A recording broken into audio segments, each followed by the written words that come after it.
Hi, I'm Jeanette Saltis, Managing Attorney with Atlanta Divorce Law Group, and I'm wanting to tell you today about the discovery process, what it is, and what to expect. First, the discovery period is 6 months from the filing of the answer. That is when we are supposed to be conducting discovery and getting this information through the discovery process. Now, what is discovery? It is a way for your attorney to information gather, to give us the information that we need to assess if a settlement is a fair settlement, or to also give us all the information that we need to litigate the case and put it in front of a judge. Now, what types of discovery is available?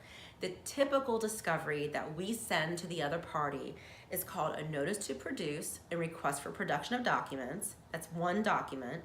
The second is called interrogatories.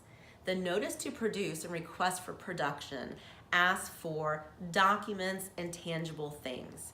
It's a very long list. We ask for tax returns, bank statements, copies of text messages, emails, all kinds of information that we need sent to us from the other party.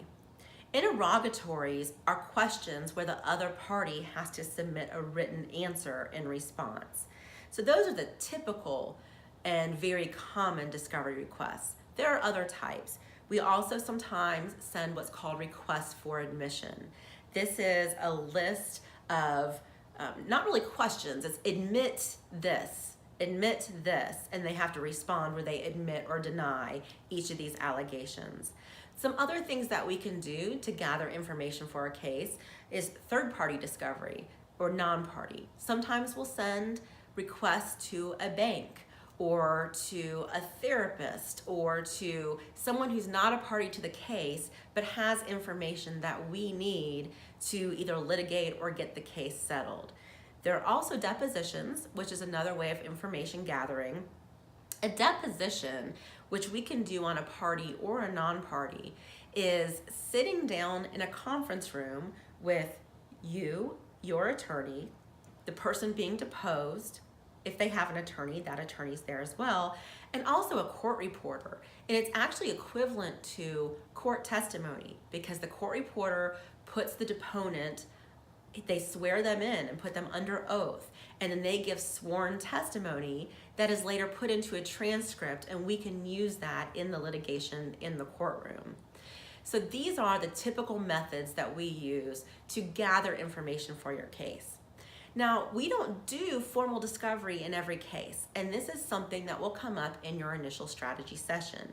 There are some cases where our client already has access to everything.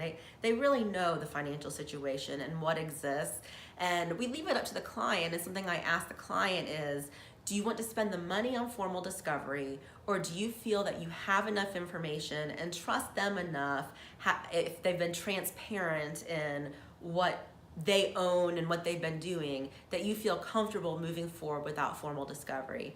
And if that's the case, then often we do what's called an informal document exchange.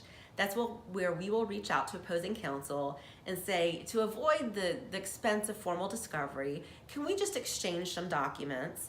We usually email over a list of what we want to see. We want to see last year's tax return or last 3 years, and paycheck stubs, and a few other things, mortgage statements.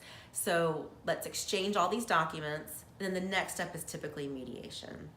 So that is what the discovery process is. If you have more questions about it, certainly talk to the attorney who's been assigned to your case.